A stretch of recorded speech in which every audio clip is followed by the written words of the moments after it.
They stole some parts from this car. Or maybe they were checking, Gucci, it's not the gearbox that's Causing it to seize. Yeah. It can't be. Probably they stole it or whatever. Way! That's all water. Yeah. It's water. It's not supposed to be there. No, maybe you should just throw a new engine in here. Ignition on. I bought this 2019 Porsche Maccan from an auction for less than half of its current market value. Also my first time touching the Porsche Maccan. This Porsche is a non-runner, but it is in immaculate condition. But there's always a catch. This car went swimming.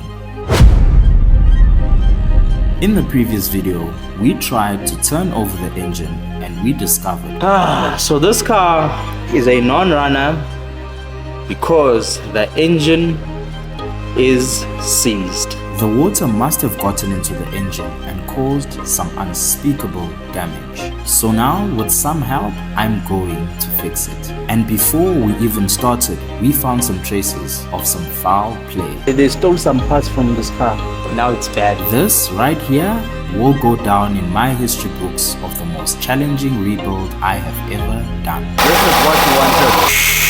So this Porsche build has been, I would say, the ultimate test of my endurance. I've already spent the money buying the car, so now there's no turning back.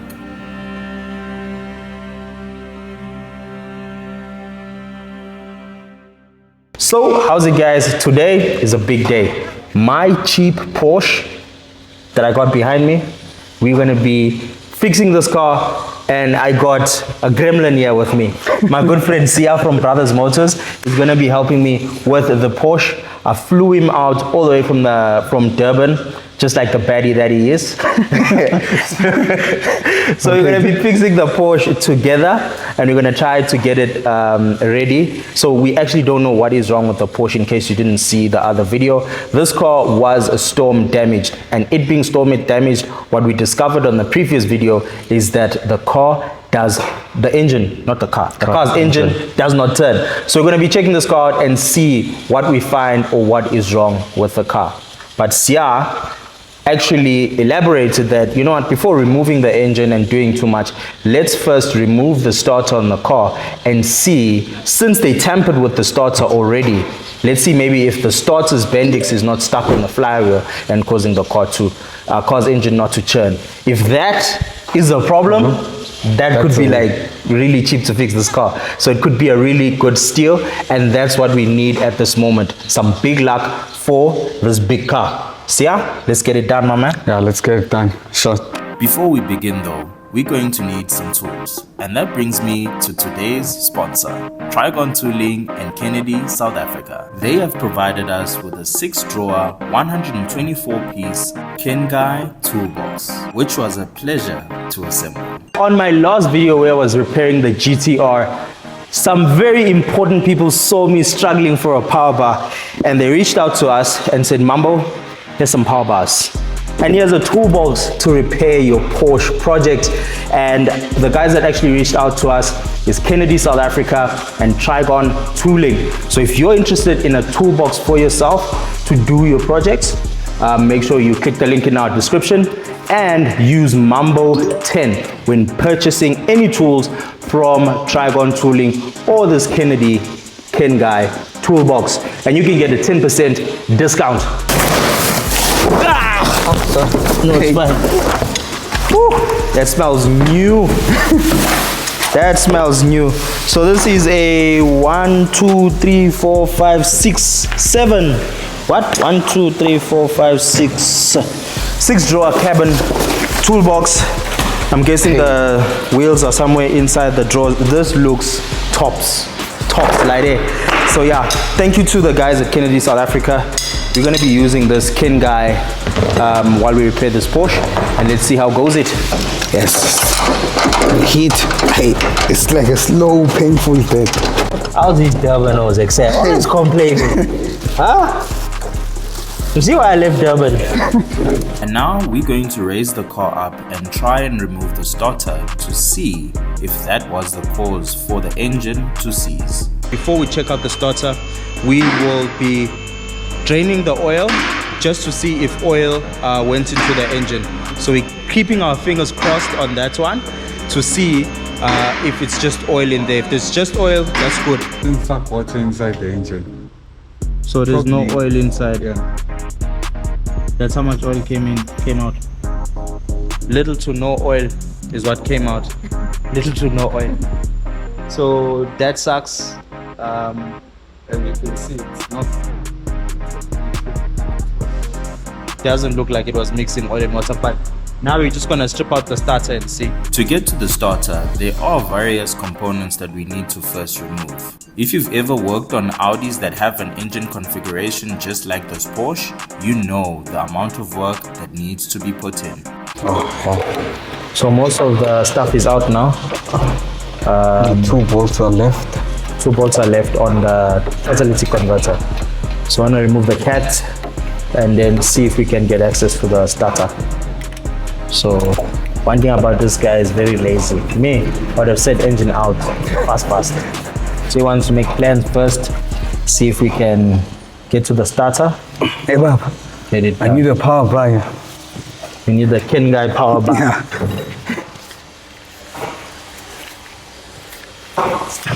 It feels good to not be doing the hard work for once in a while.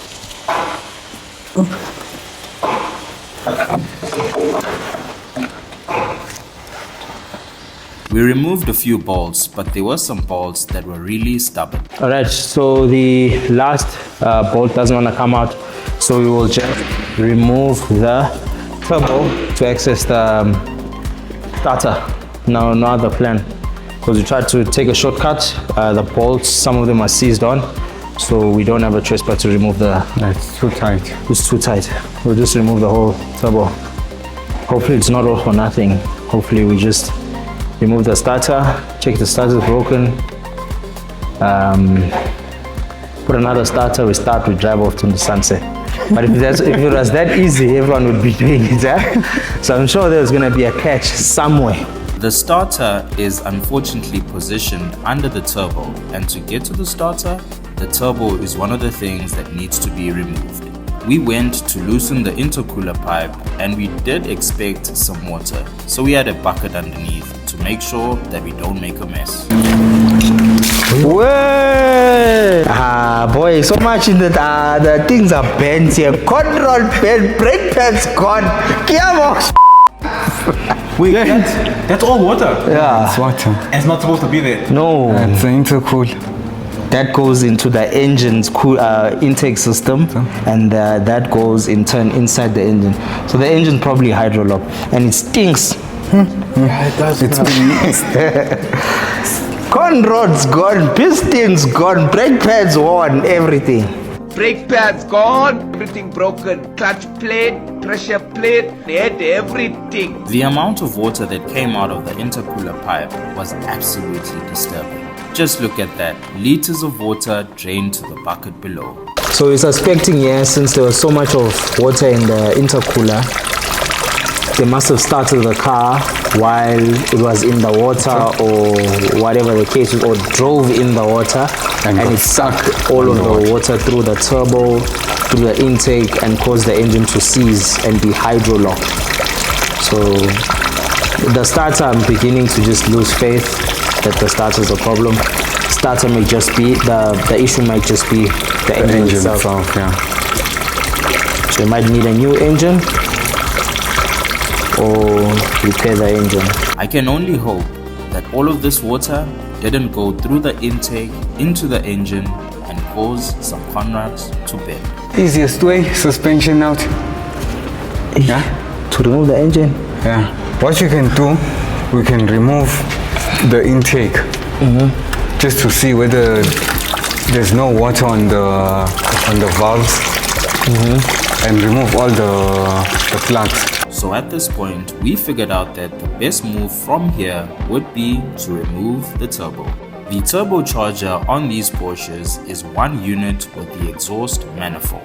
And with some extra help in the workshop, we were able to get this done in no time. We managed to remove the turbo, followed by the downpipe and the exhaust manifold.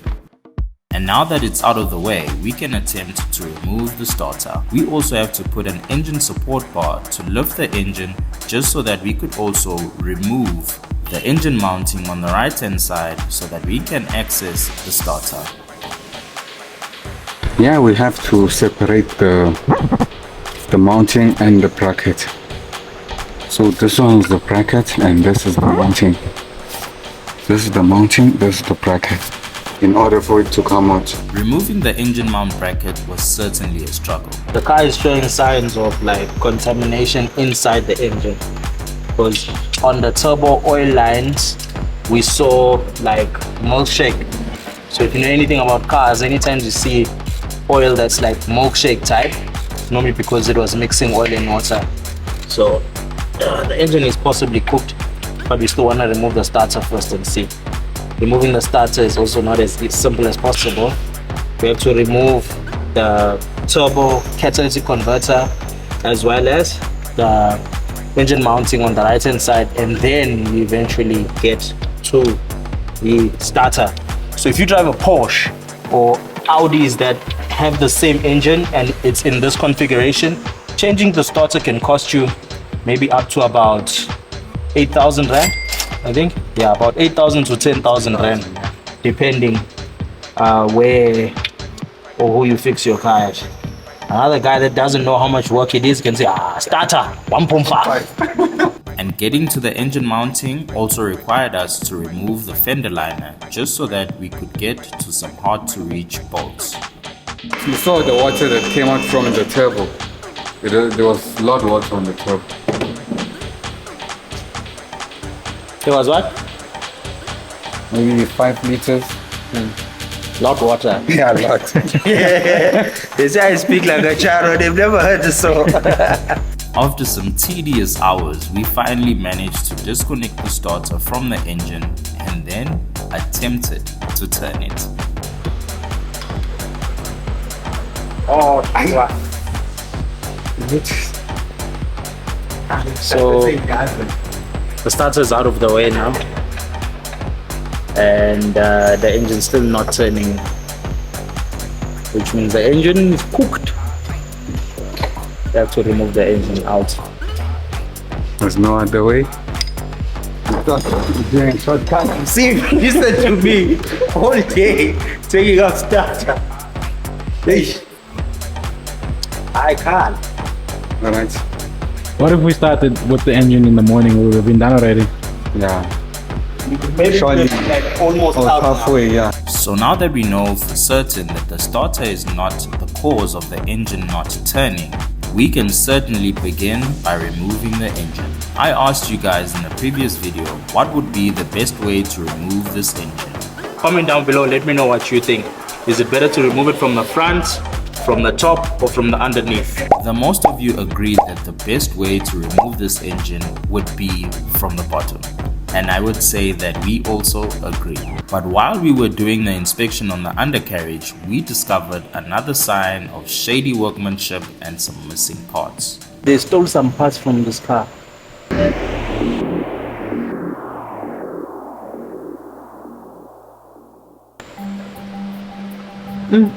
Or maybe they were checking, Gucci. It's not the gearbox that's Causing it to seize. Yeah. It can't be. Maybe. Maybe there's no mechatronics lah. Let's check out the car from this point.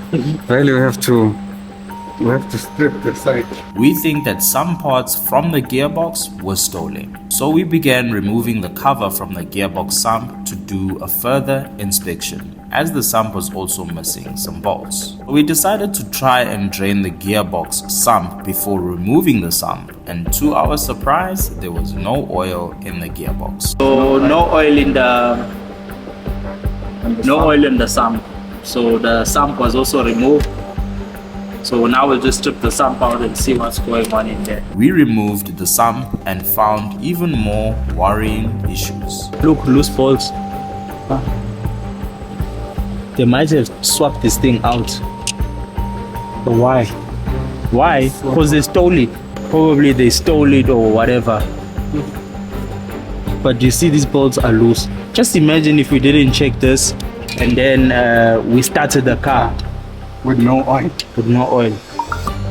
Some mechanics are shameless. Some knows. Why would you strip something and then close? Because you saw the car when we stripped it. When we stripped the car, like all the covers were on. Why not just do a proper job and just tighten all of the bolts? Because look at this bolt, like it's loose. Yeah, this is just like nothing else. Let's try and tighten them and just hope that they didn't steal this and swap it out. But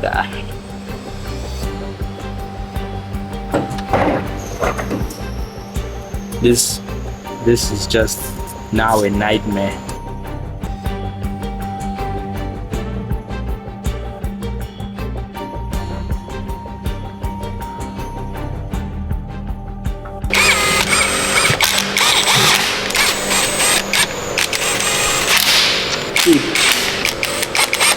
Best way, let's drop the engine and gearbox. Together. Yeah. We got no option. Unless if we strip it in place. That's another waste of time. Well, stripping it in place, if the bearings has got a problem, you need to drop the steering rack. But dropping the steering rack here is easy business, just over here, out. Yeah, because even to take out the steering rack, we just mark here, take it out here, drop everything. We're thinking of dropping the engine and gearbox one time. It's gonna be a graph and a half, but since it's seized up, removing the what you call engine alone might be. It's gonna be a problem. Yeah, because the engine is not turning. So what we're gonna do is just drop the box and the gearbox same time. And the engine. Yeah. Gearbox and engine one time. Estala.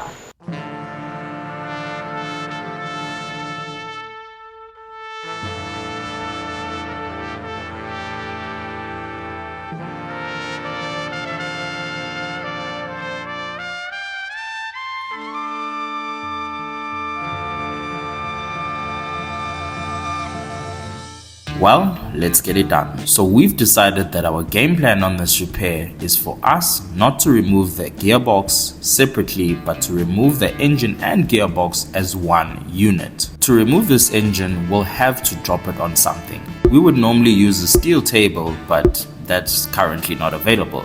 So what we'll actually do is be creative and put the engine and gearbox on top of a pallet. For the engine to go fully down and the vehicle to go fully down, we'll have to remove all four wheels on the Porsche. And this is because so the car can go low as possible, because it's dropping the subframe and the engine. all four wheels were removed, and I discussed the best way to safely lower the engine and the subframe. Now, if your plan is to remove an engine, firstly, you need to remove all of the connecting parts that will remain behind on the body and the chassis of the vehicle. Some of those things is the wiring loop. So the first thing we need to remove is the wiring loop. All right, now that the wiring is done, the undercarriage is done, we are going to do some final double checks with brothers or big baddie over there. And then I flew you out, Xe. You're a baddie. So yeah, we're gonna check what's happening underneath the car, and then we're gonna drop the engine on a pallet and then take it from there. After checking if everything was disconnected properly, we began dropping the engine.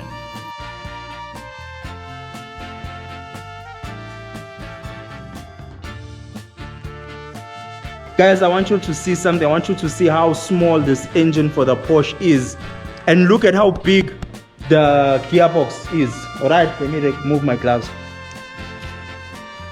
This looks like a crime to me.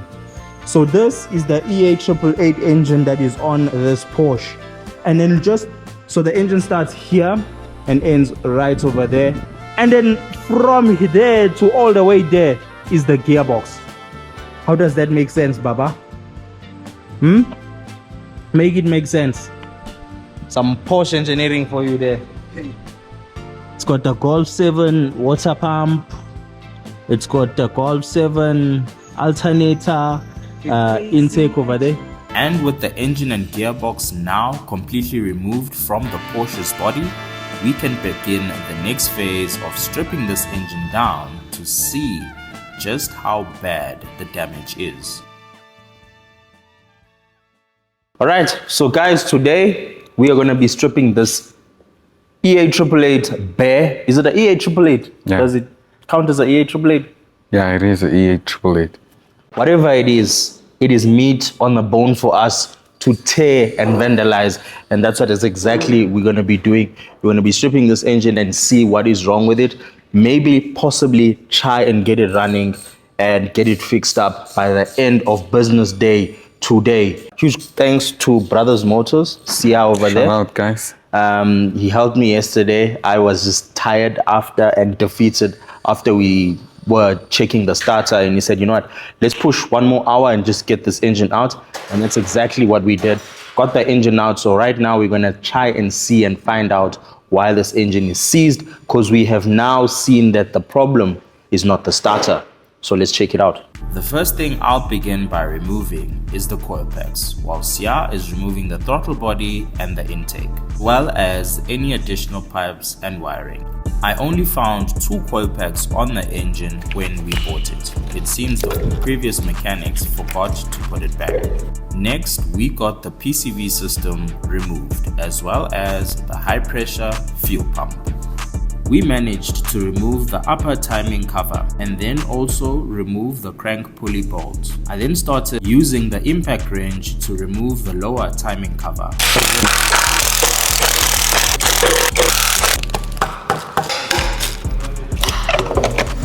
So at this point in time now, we are busy removing the timing chain and then guides. After that, we'll probably remove the head. The cylinder head, yes. So right now, we still haven't seen anything. So we're just going deeper and deeper until we can't get deeper anymore. So that's your timing chain out. In case you don't know what a timing chain is for, this is what helps your engine be in time, actually. So if your engine is always late and never in time, it's because of your timing chain. The alarm clock was not working. So yeah, this helps rotate the valves, the valves to open at the correct time. So yeah, there's timing marks on the timing chain that help you, the technician, when you're working on the car, to make sure that your engine is timed correctly. This is all too familiar with me. Ooh, what is that? Bent Conrad. It looks like it's bent, or it's just a natural curve. It's at the end. Yeah. Yeah. We'll see, but the second one looks bent. Yeah, let's just go deeper. Yeah, looks like the conrods might be bent. Must have maybe tried to Okay. They must have maybe tried to start this car while it had water inside the cylinders, so I don't know. It could be the positioning of the conrod, but to me, this conrod looks bent from this angle. Let me know what you guys think. Next, we focused on removing the cylinder head. The cams look fresh, no scores, no signs of seizing, so our problem might definitely be on the block. The problem is the block. Yes, this thing is tight. Needs power, Baba.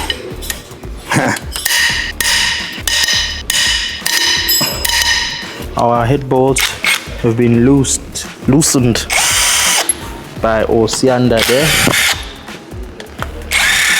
Now we're just gonna remove the head.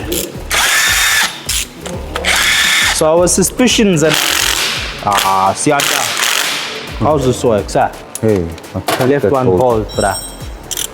I left one What bolt. you doing, sir? You're dosing now. We graphing here, Bless you, I Baba. didn't crack it. I didn't bust this nut.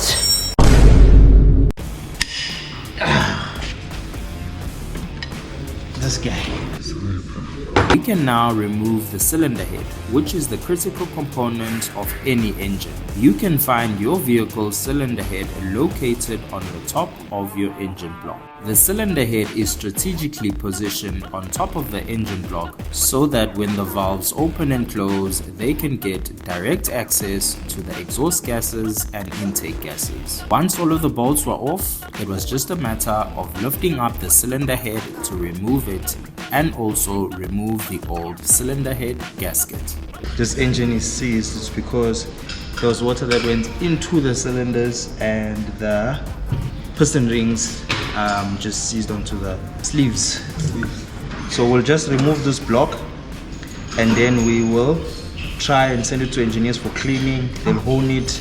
Maybe we'll also just change the pistons. They look like normal Golf 7 GTI pistons, these ones. One of the best ideas we could come up with to try and unseize the pistons was to pour oil inside the cylinder bores and just hope that it gets loose. This is a common method used when working on seized engine. Explained by Sia. If it's not bent underneath or seized underneath, it should turn. And while we wait for that, we will attempt to try and separate the gearbox from the engine. And to do that, we will have to use the engine crane. We firstly mounted the chain onto the block, then brought in the engine crane. We lifted up the engine, but the crane was not balanced properly. So I asked my friend to just stand on the back so that the crane can be balanced. We're actually removing the bottom side of the bolts that are holding the gearbox and the block. Then we'll try to turn the engine, so we'll open the bolt on the top converter and the flywheel. Else if the engine is still not turning, we'll have to remove the CV. So it will come with the top converter. Yeah. That's the easiest way. There's no other way. And in case you're wondering why we have plugged in the aircon compressor. So this is very important, guys.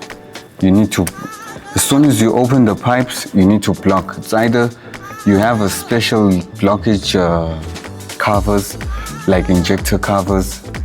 It's same as here, but if you don't, you just use a plastic to block it off. You see, you learn every day. In mechanics, there's no better mechanic.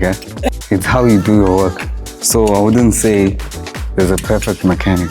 Different shit every day. We have to remove the torque converter bolts. We also had to re-torque the crank pulley bolts so that we could attempt to now turn the engine. We also discovered that the alternator also has a problem. Seized, stuck, not turning. Only turns anti-clockwise, not clockwise. So we need a new alternator as well. Another 700 trillion. 700 trillion! We then focused our attention on the subframe brackets and mounts. And with the hose off, we can now use the engine crane again to remove the gearbox. We managed to get the engine and gearbox up and placed it on the two tires. After removing the very last bolt off, that was the engine and gearbox being separated. But it's not yet time to celebrate because we discovered yet another red flag about this Porsche Maccan. They've stripped this before. As you can see, the torque converter bolts were missing. So the whole reason for us to remove the drive shaft on this side was because we wanted the engine could not turn and we could not take out the torque converter bolts one by one. But once the gearbox was out, we saw that the bolts are already missing. So they've stripped this before. So now I don't know whether this gearbox is a gearbox coming from another car, or they stole mechatronics from this gearbox, or they stole like the modules from this gearbox. At this point, I don't know. And yeah, this might be like really bad because we can fix this engine, car can start up. And then once we start up, we find that the gearbox is not driving because it's not coding, or they swapped out the gearbox, but they've done a lot of shady stuff on this car, the guys that worked on this car. So we also now missing torque converter bolts. So we also need torque converter bolts for this car. So yeah, as I said, projects are a gift that keep And on giving. alternator too as well is seized up. Alternator we need, starter we need, torque converter bolts. Yeah, but let's finish it up. Okay, the bolts that are missing are torque converter bolts. There's 3 bolts, 1, 2, 3. It's missing. The reason why we removed the drive shaft was to make it easier for us, the block to come with the top converter, since it's not turning and we couldn't get access to the bolts. But then there are no bolts, so we're gonna need 3 bolts. This car, so far, has certainly been the most shady I have ever bought. And of course, I don't have anyone to blame but myself and the shady mechanics that worked on the car. The missing torque converter bolts is a serious problem. I really hope there isn't any more nasty surprises. We then loosened all of the bolts on the flywheel and then removed the flywheel as well. Let's get this engine on the engine stand so we can focus on our biggest issue, which is a seized engine. Once again, we had to use the engine crane so that we could position it properly on the engine stand. With the engine positioned on the engine stand, we can now properly and most comfortably work on this engine and try to get it to turn once again. Let's get the oil sump out and the lower oil pan off. Watch this.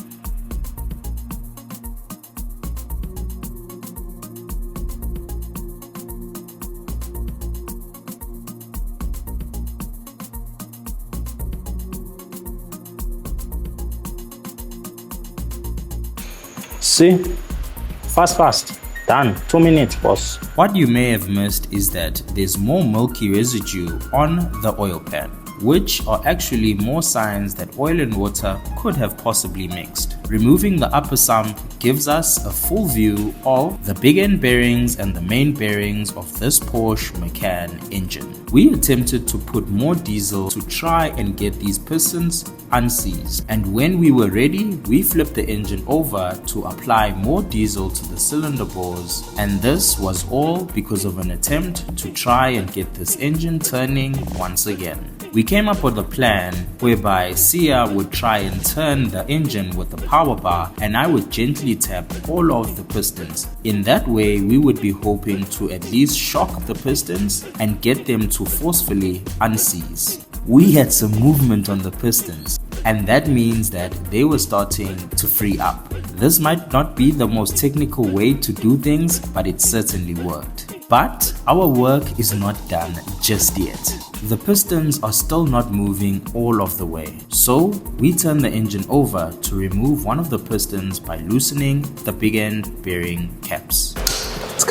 We're getting the So as I suspected,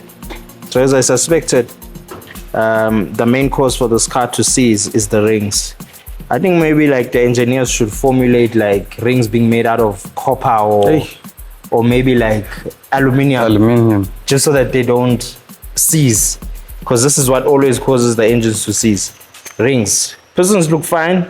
We might use the old pistons. The bearings are tops as well, so we might just change the rings only. When an engine is normally seized like this, it is normally because the piston rings become stuck to the cylinder, and then that prevents the piston rings from performing their essential functions properly. These old piston rings will definitely not be used again. One of the most important things when removing pistons is to mark the main bearing caps and the con rods one by one. Right, so right now we're gonna go looking for some parts. Rings, head gasket, head bolts, starter, alternator. What else? and Maybe some and front silicone, another lower timing cover. yeah. I think that's about it. Then oil filter. Oil filter, yeah, that's it. So that's what we're gonna get and get this car back, engines assembled, reassembled, and then I guess we're done. And then we're gonna see if it runs, and then we're gonna see if they install a gearbox. Yeah. But let's check the pause. Huh? The pause Oh, before we even see go. how. Mama, keep it up. I'll try that.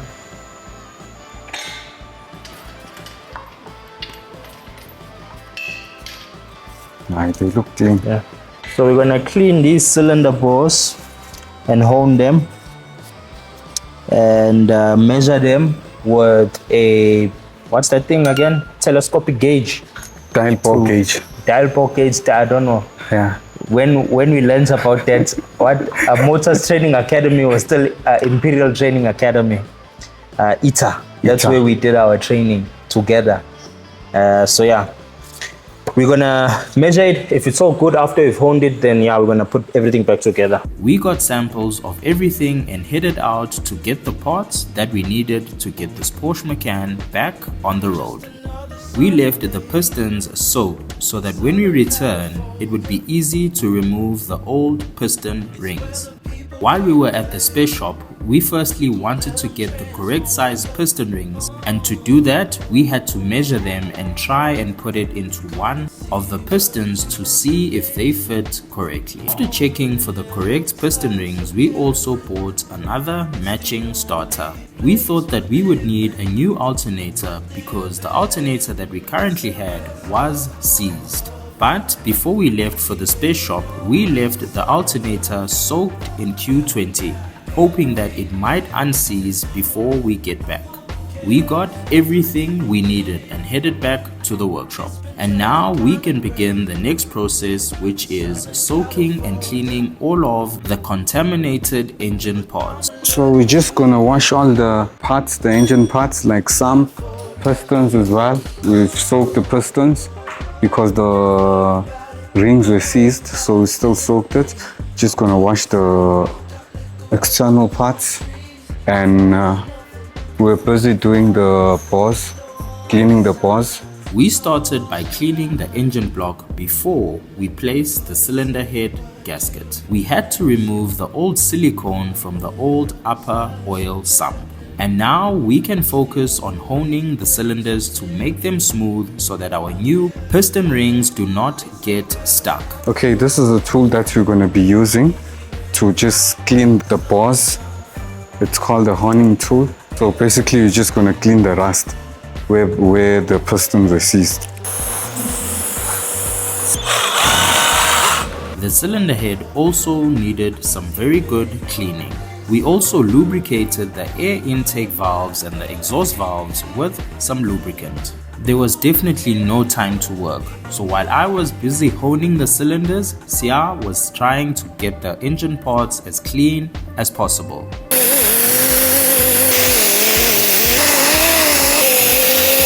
I then sprayed some lubricant and wiped down the bores. The cylinder bores are definitely in much better condition.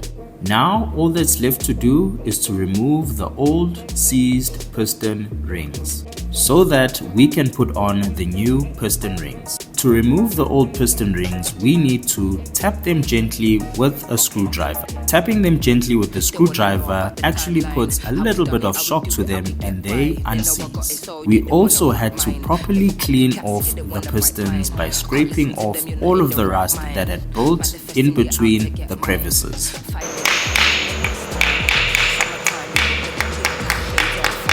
How's these Durban mechanics? They love their hammers. Nothing gets fixed without smacking it. Everything it does Needs a must hammer. be a hammer. That noise needs a hammer. Hammer. And he'll tell you everything it does needs hammer. Light bulb not working, hammer. We managed to get all of the seized piston rings out. All the pistons were cleaned and ready for the new piston rings.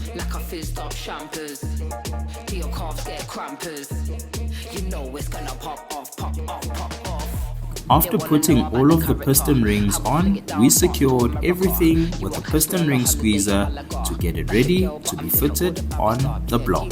We then continued by carefully placing each of the pistons into the cylinder bores using a piston ring squeezer and a hammer to give it a little bit of persuasion. We had to repeat this process 3 more times for the rest of the pistons. And in no time, all 4 pistons were where they belong. We then flipped the engine over to see if it's turning. And there we go. The engine is now turning. On the next step, we had to loosen the crank bolt because if you remember, we had to tighten it when we were testing to see if the engine would turn. We needed to clean the edges of the block. That was covered by the old and previous silicone. But whilst doing this, we also had to ensure that we cover with a cloth so that the silicone doesn't go inside the engine. We then made sure that all of the bearing caps were torqued to manufacturer specification. Yeah. We used a high pressure blowgun to properly clean all of the debris.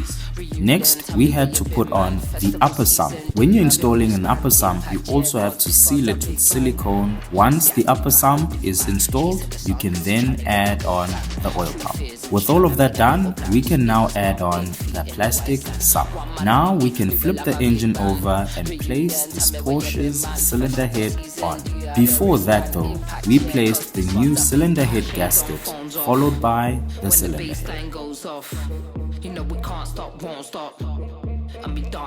Remember, it's always important to ensure that your surface is clean so that you don't have any compression gases, coolant or oil leak in between your cylinder head and the block. We torqued down all of the cylinder head bolts before placing the camshafts.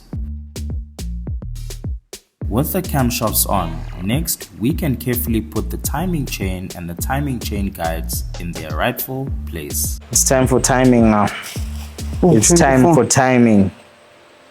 24 It's time for timing.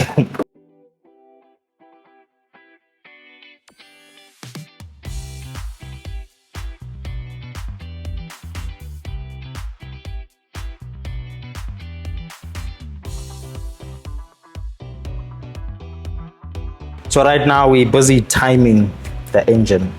I don't know why I smirk when I speak about timing. So our engine is now turning because we had a seized engine. So once this engine is in the car, we'll be able to see the other things. So we still have to get like gearbox, oil, CVT. I think take CVT fluid or CVT fluid. DSG fluid. We're gonna find out tomorrow. So whatever it takes, we'll find out tomorrow. But we're making some really great progress. This has been a very long build. We're trying to finish this thing in less than 24 hours. Next step was to install the camshaft bridge that is responsible for distributing some of the oil to the camshafts themselves. As I stated in the beginning, now we're going to be putting on the new timing chain cover. Using the old timing chain cover sometimes leads to unwanted oil leaks.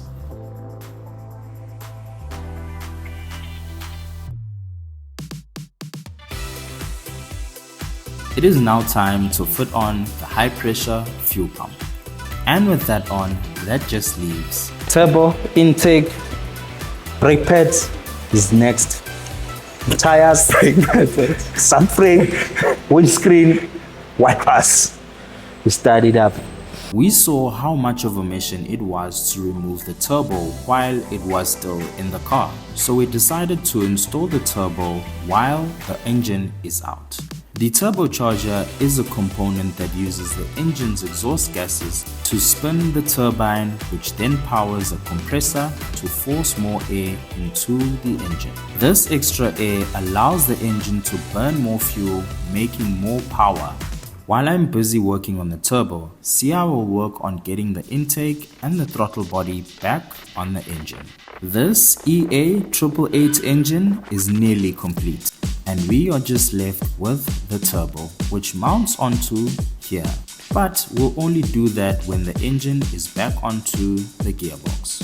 After putting on the PCV system, I sprayed the turbo with some 220. You have to fit the engine with the gearbox before we fit the turbo, so you'll be able to fit the starter properly. About the starter, if you remember, we actually needed to replace it, but we're going to test if this current one works by doing an old school check using a battery and a load. Yeah, we'll put positive, and then the add is the starter, then there's the power to start it.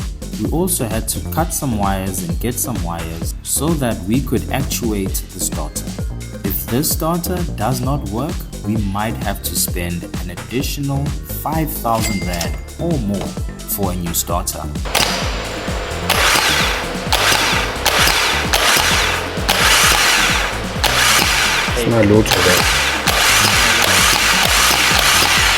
Well, at least the starter turns, but we have to make sure and put it under load. So we just wanted to see the starter under load, if it would turn the engine, and it looks like it is charging. Because if the starter is bad, and you normally do put a load, it'll just, as you turn it, jam, but it'll normally bite away what you put on, like a plank. It's not like a professional way to test it, but it's caveman style, bushman style. Using the engine crane, we attempted to get the engine back into the car by properly positioning it, which is not exactly a straightforward process. We need to put this engine in with the gearbox transmission attached, which, if you remember, we don't even know if this transmission actually works. Before that, we had to screw on and torque down the crank pulley bolt. Next, we placed the flywheel, and then we had to torque down the flywheel bolts.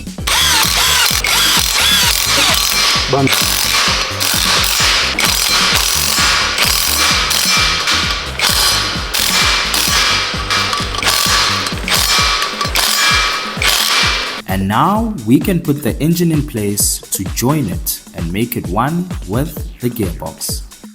With the engine and gearbox joined, we can now secure them together with the rest of the bolts.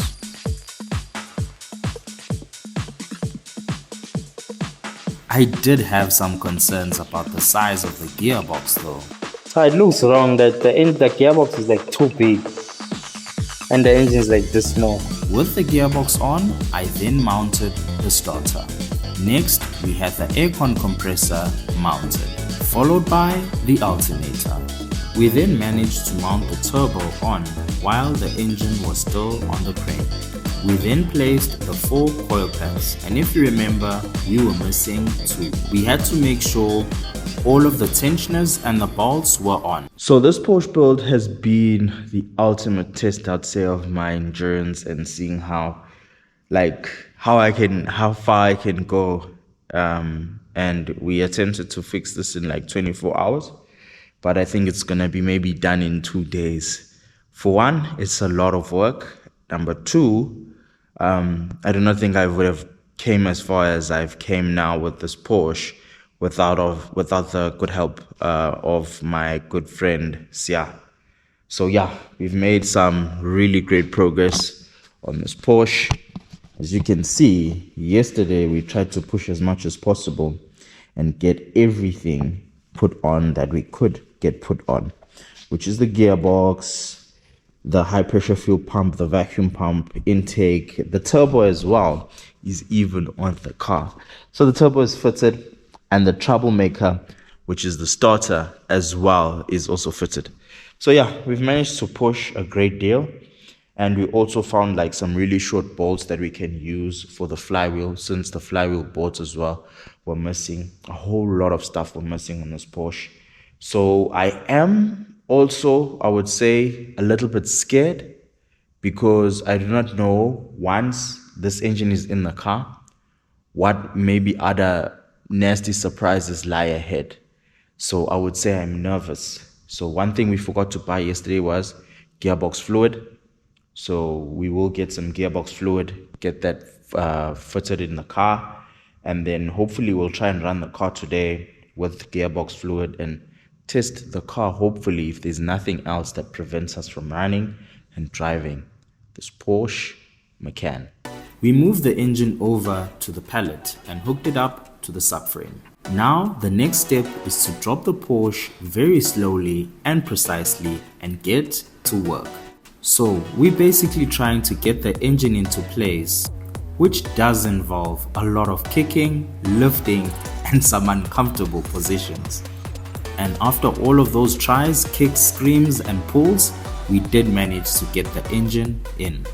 Now we had to utilize the engine brace to hold the engine up in the air to get it off the pallet.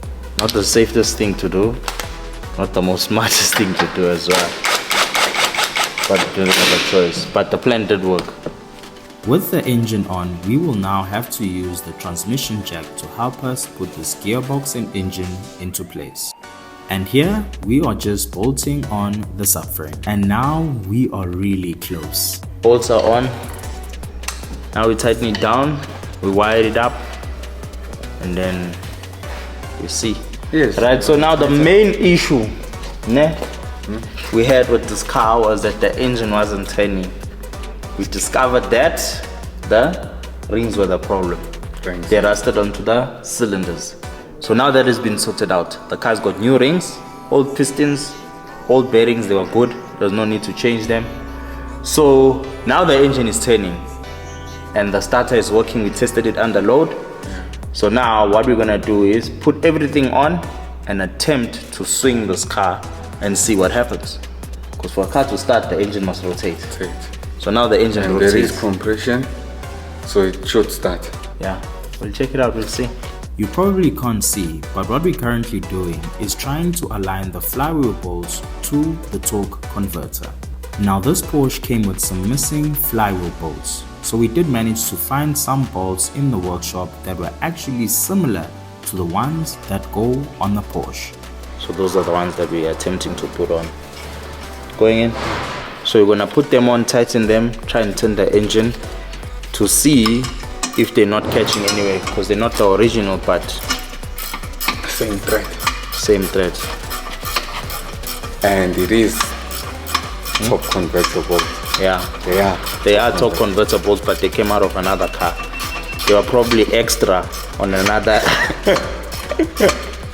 Of course, we had to make some modifications so that they would fit properly, which meant we needed to make use of some power tools. This may not be the safest way to do it, but we were using a vice grip and a grinder to grind these bolts down.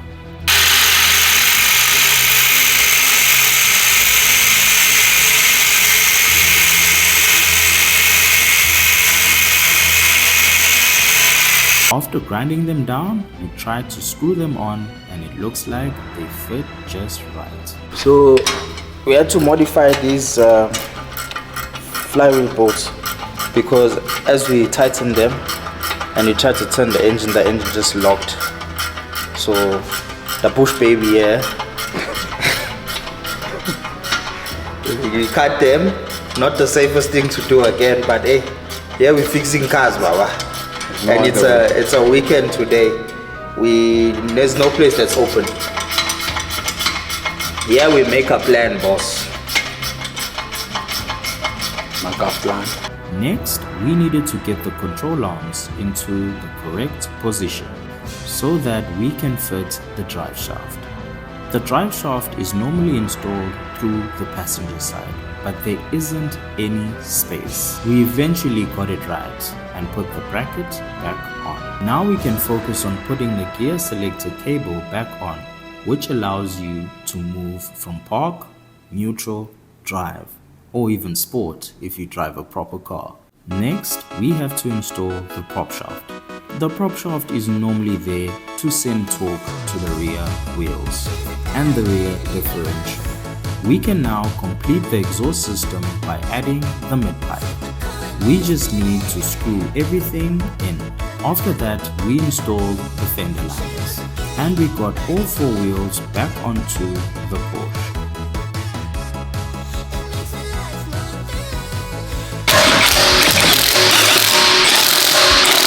Well, with the engine on, gearbox secured, there's no reason why this car shouldn't start.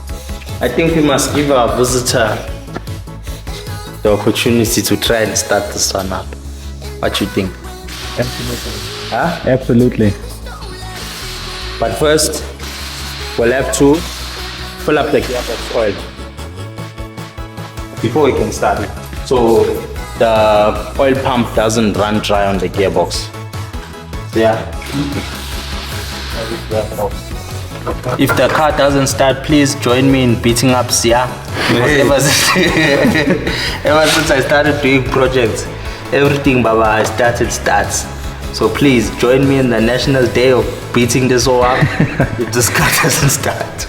If it starts, Please like Brothers Motors SA on TikTok, Facebook, Instagram, YouTube, everywhere. everywhere. Check him out. And if you got a Maccan, Golf 7, whatever, as long as it's got 4 wheels and an engine, he's your guy in Durban. We need to try something. Right now I'm attempting to blow as much air through the intercooler just to make sure that there's no water stuck in the system, so that the car doesn't get like hydrolocked again and then we go back to square one. Right, look.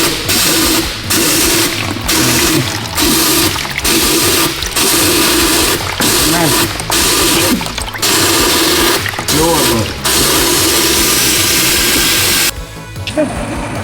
Things blowing through one side so it can come out the other. There was still plenty of water left in the intercooler. Filling gearbox oil on these Porsches isn't actually rocket science. All you have to do is to locate the filler plug on the side and put on your filler tool. Before that though, we need to drain whatever oil is still in the gearbox so that we can fill it up with new oil. So that's 4 liters in. We're gonna put 1 more liter because they said you need to fill until it comes out, and then run the car. Once the car is warm at over 40 degrees, then you fill again. Once the car is at operating, no, not operating temperature at 40 degrees.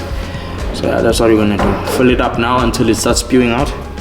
Once it's spewed out, then we'll fill it again when the car's hot. Let's see if it can get hot. For it to get hot, it needs to run. For it to run, Sia needs to have done a hell of a good job. Hey bro, we did a good job. 2 days of graphic, no sleep, boy. If you drive a Porsche Maccan and you ever have the similar issue, yo, I'm not gonna lie, I pity you. This is a lot of labor, so I know. Probably about 40 grand worth of labor. This, yeah, I think that's fair. 40 grand. That's over what? 42 hours. 42 hours. Yeah. We then closed up the sump and dropped the car and prepared it for its first start.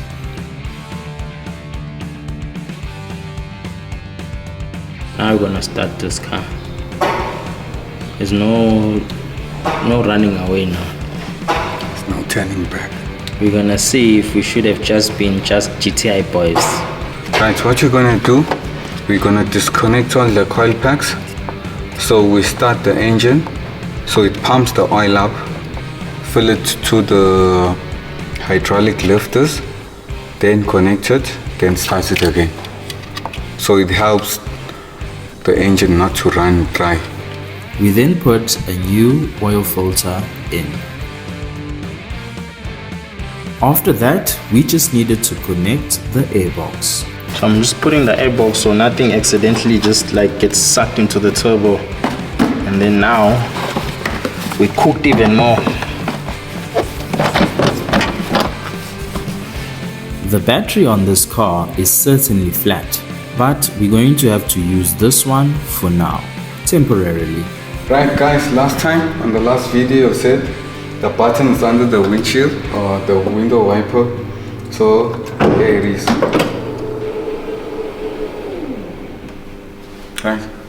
Right, so we're gonna first swing the car. The coil packs are unplugged just to build up the oil pressure before the car runs, because yeah, the car's been sitting for a long time. So that's what we're gonna do. We're gonna swing it first. After swinging it for a couple of seconds, then we'll plug them back in and see if it starts. Right, let's go. Okay, swing.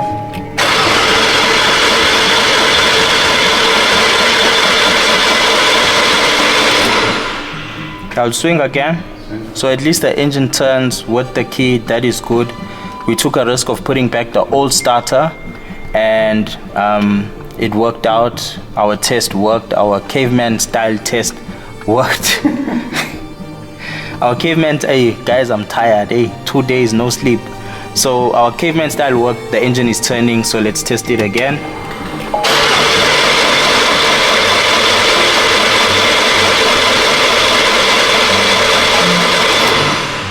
Okay, so we've turned the engine 2 times. Now we're gonna plug it in. Gonna plug back the coil packs.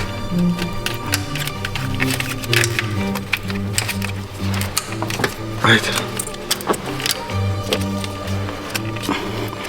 Alright, start. Ignition on.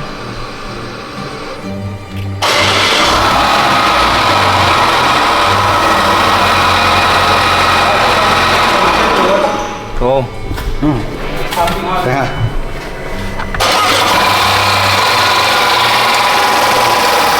This is what you wanted.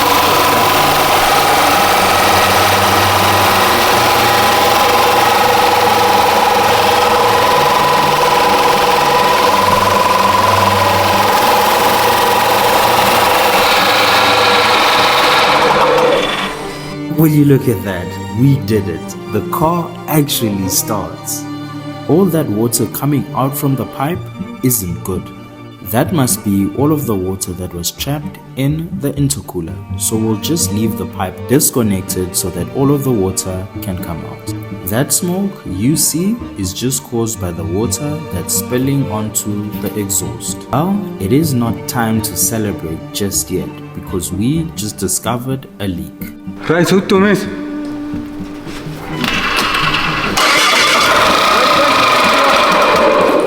Right.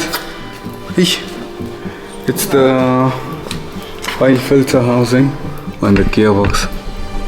It's leaking. So we need a new one. Yeah. So we need an oil filter for the gearbox.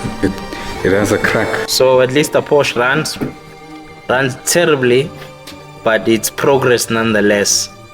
So the alternator initially it was seized. We made a plan, got it unseized. So we think that the noise might be coming from there. So we want to disconnect the belt and see if it'll be quiet. If the engine is completely quiet after removing the belt, that means that we have to get a new alternator. So we did find one from a supplier, but it was 160 amps alternator, and we need a alternator that is 180 amps for this car. So yeah, we will cross that bridge when we get to it if the noise is coming from the alternator. But it does have a rough bearing, so we'll see that. And then we also now have an issue of a leaking gearbox, so we'll have to try and sort that out as well. Before that though, we needed to remove the cracked oil filter housing. Crack. Oh, got a very small crack on the bolt itself. Right. Let's try and seal this up for now, temporary. For a temporary solution. Yeah, there's no other way we'll get it. We're gonna make a temporary fix on our broken oil filter housing, and then we're going to see if it stops leaking. But this is just a temporary solution. Today is a weekend, it's Saturday, and Porsche is closed, Midas is closed, Goldwagon is closed. It's 6 o'clock in the afternoon, boss. We've been working 24 hours like security guards that don't even chaser. So what we want to do right now, disconnect the V-belt so that we see if that knocking noise that you guys heard when we started up the car is still there. If the noise is still there, something else is the problem. If the noise is gone and the car is completely quiet, we have to get a new alternator, get the alternator reconditioned. All right, so we're gonna just put this back on. We also need a filter for it. We're gonna put this back on, run the car, and then see how goes it. Let's check it again. Take 3. It's the third start, eh? Well, we made a temporary fix and put the oil filter housing back on, just so that we can try and run the vehicle and see what else could be wrong with our Porsche. So with the temporary fix on the oil filter housing cap, we are hoping that it doesn't leak anymore, just so that we can at least idle the car for a longer time and then see if the engine is actually smooth. So at the moment the engine isn't smooth because we suspect the alternator is faulty, but we're gonna start it and see. Right.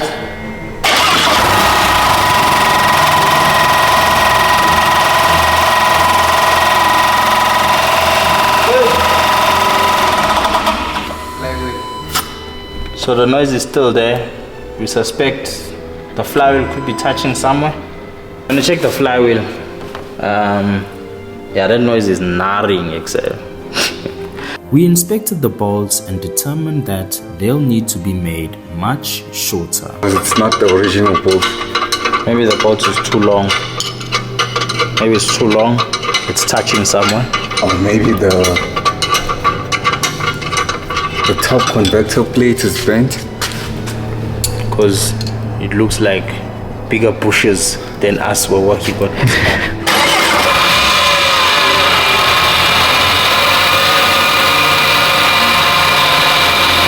So now the engine really runs smooth and the gearbox is temporarily sealed. And now all we have to do is repair the alternator. Now only one question remains. Does it drive? Well, off camera we did try, but to no avail. The Porsche does not drive. And we think it's because of the gearbox filter. So today is a Sunday. We are going to go look for this so that we can try and see if we can get the Porsche Maccan driving. Because yesterday we were able to get the car running. When we did get the car running, it did not sound the healthiest. However, we did sort all of that out. And once all of that was sorted out, we discovered that it might not be driving because of this, and it doesn't have an oil filter. So we'll just plug that in and then see how goes it. We headed out to a parts store. Keep in mind, it's a Sunday and places are closed, so finding the specific part won't be easy. We headed out to the nearest spare shop that we could find, and we were greeted by a very long line, and we were left with some bad news. So, keeping our heads high, we headed to the next one. But still, they didn't even have the part we were looking for. They even confused the part with the engine oil filter.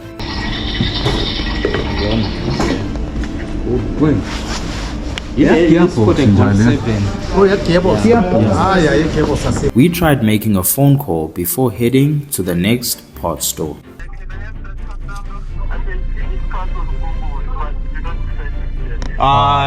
You'll do sell it. You'll do have, it's just that they don't have stock. I must go to Goldwagon Soweto. Okay, sure, they're open right now. Thank you. And after driving another 30 minutes, we found out that they were closed. Closed Monday, 8 a.m. So unfortunately, finding a gearbox oil filter housing was a bust. So we'll just have to wait for Monday. So today is a brand new day and we are on a mission to get this Porsche back on the road. So yesterday we did manage to get the cars running. However, we did notice that the car is not driving. So with the car not driving, we also saw that the car was missing an oil filter. So I'm only hoping that the oil filter missing, maybe there was too much or too less oil pressure in the gearbox because of a missing filter, which then it caused the gears to slip or whatever the case may be. So we did also run around on Sunday looking for the oil filter housing and the oil filter itself and did not find it. So I'm going to show you something that we got from our supplier today, which is a new oil filter housing because the old one was leaking. So we got a new oil filter housing, which is also something common that breaks because that's why they're selling it. So we got a new oil filter housing and a new oil filter. We also have a new alternator as well, because if you remember last time the old alternator was making a noise. We swapped it with another alternator just to see if the noise goes away. The noise went away, so that's why today we went and bought a new alternator and then also got some new gearbox oil. So we're going to be sorting all of that out and getting this car maybe back on the road. And with Sia's help, we mounted the new alternator. So the alternator is on now. Just finished putting it in. Now Sandra's just gonna put on the last aircon pipe, and then we're gonna sort out the gearbox. See if it drives. So we got our fingers crossed with regards to the gearbox, because that's the one thing that is out of our professional scopes. The gearbox has got an issue.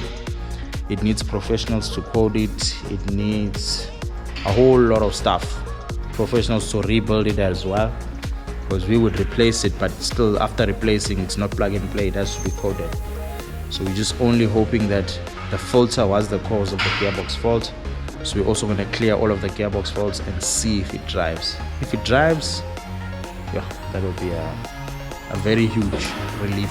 Since we've got Porsche oil or PDK fluid, we really hoped that this car would eventually move. I attempt to put in our new oil filter housing cap that is not broken, and our new oil filter which has a seal which will help maintain the oil pressure and hopefully the car to drive.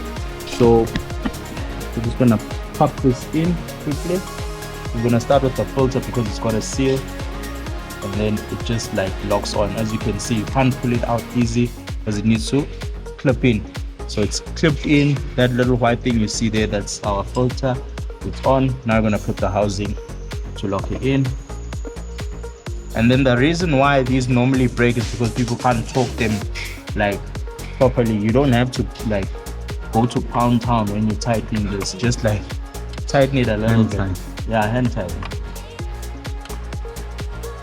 And as soon as it stops, like, yeah, that's enough. Yeah. But now when you take it out, if you tighten it too much, it's gonna go boop, broken.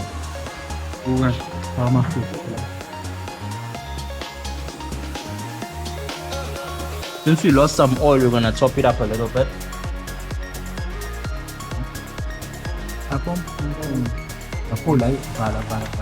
Okay, so it looks like it's full for now. So we'll just start it, let it get to at least 50 degrees Celsius, 40 degrees, that's what they state. Let it get to 40 and then refill it again. So that's what we're gonna do. The gearbox is full. What we're gonna do now is drop the car. Try to attempt to drive it now with the oil filter and with the oil filter on and the oil filter housing that's not compromised on, and see if it drives. But before we do all of that, we're gonna just clear all of the faults on the gearbox. Yeah, hopefully it runs. So what are your predictions since we just clearing all of the faults, and then will it drive? Just praying it drives, bro. But it should drive. Yeah, because this was like a running car. Yeah. I can only hope that maybe the issue was because of the oil filter. So I'm busy checking the diagnostics, and the faults that I'm getting here is insufficient oil pressure on the transmission. So putting in the filter might help us. So yeah, look at the faults.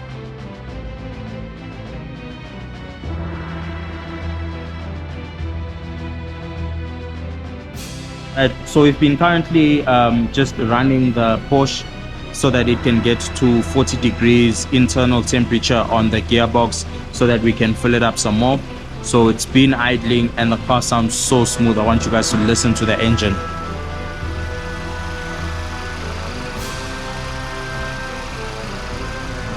So the engine sounds very smooth, no signs of smoking, everything seems very nice. So what we're gonna do is to top up the gearbox oil now while it's running, since it's at 40 degrees, and hopefully all of the gearbox faults will go away, because the main gearbox faults we were picking up was that the transmission fluid pressure was low. So I don't know if maybe they stole the transmission oil pump on the car, they put one that was faulty, or maybe it was just because of the filter. I'm crossing my hands to hope that it's just the filter. So we did fill up the oil again. We're gonna attempt to drive the car while it's on the floor. It doesn't want to drive on the ramp. Does some funny stuff.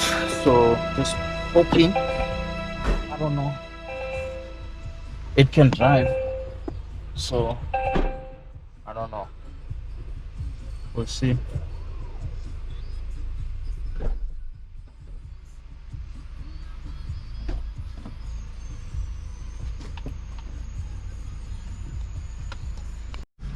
Alright, so we're currently outside with the Porsche and it's doing some funny things. For one, the steering is locking. Number two, it seems as if the clutches on this gearbox are gone. So the Porsche died while we were driving, and the battery died as well. We actually drove back to the workshop in reverse because first gear wasn't engaging. So I'm starting to think maybe we were given the wrong oil because we put DSG in the gearbox, and I think that this car's got a CVT, so it might take different gearbox oil. So we're just going to try to go to Porsche and see which oil it takes, whether it's DSG, CVT, PDK, PLF, whatever, EFF, ANC. Right, so we just finished over here at Porsche, bought some oil, the most expensive oil I've ever bought in my life, and it takes PDK fluid. So when I was doing my research as well, I did notice them saying PDK wara wara, but when we went to our supplier, they gave us DSG. So I hope and I pray maybe like the damage is not too much on the gearbox. We can just drain the old DSG from there and then put in this PDK fluid, because it's also green. DSG is like golden brown oil, so we'll see. Hey, now right now we're just like crossing our fingers, because fixing a gearbox on that thing, baba, don't crucify us too much in the comments. We put wrong oil in this Porsche. We can only hope that we didn't damage the box. So we first flushing out all of the old oil, and then we're going to then see how goes it afterwards. So you're just gonna put new oil, flush it, drain it again, and then put the correct one that cost 700 trillion at Porsche.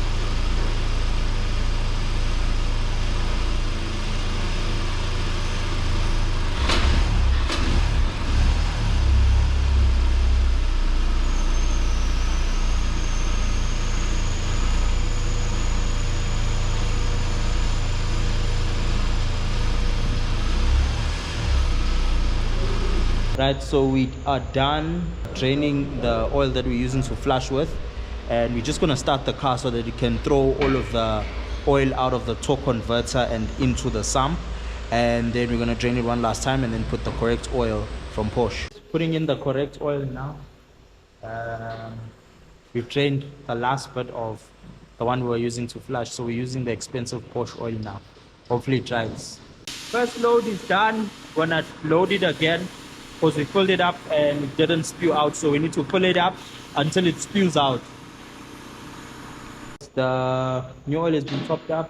We're gonna run it. Once it gets to 40 degrees again, then we're gonna fill it up again. So yeah, but now we have to go through all of the gears as it's idling, just so that like everything gets bled properly.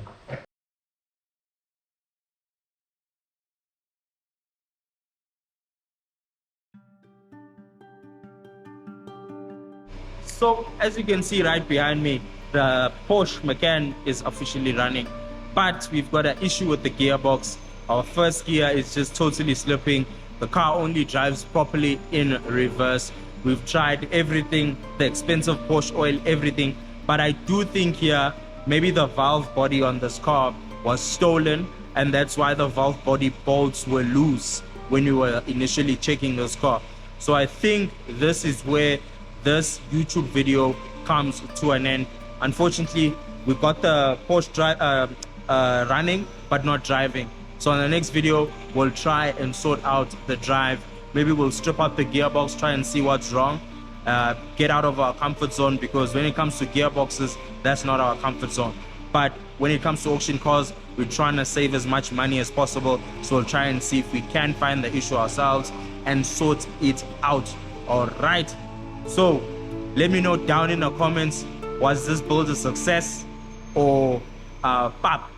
But I think it was a success, because we spent less than 12 grand fixing this Porsche Maccan behind me, and it is completely quiet, smooth. The engine is smooth, boss. The only issue now, gearbox. Do you think that we came out ahead? Because how much we got this car for was, I think, about 420 grand, and we've only spent 15 grand right now. So we don't know how much you're gonna spend more to get the gearbox running. Let me know down in the comments if you think we hit a luck or a bad luck, or we got a lemon. But I think so far it's so good. Let's see what happens when we try and sort out the gearbox. Dango. Fortunately, the Porsche does not drive. Despite the engine running smoothly, it seems that whatever the previous mechanics did to the gearbox has made it impossible to drive. And unfortunately, this is where my expertise ends. We are still under budget for this car, But repairing this gearbox might cost us our whole budget for this budget build. It seems as I thought, the luck I was hoping for is just a dream. There's still more to fix on the Porsche, and if you don't want to miss out on what happens next, make sure you like, subscribe and hit that bell icon to be notified on the first next upload.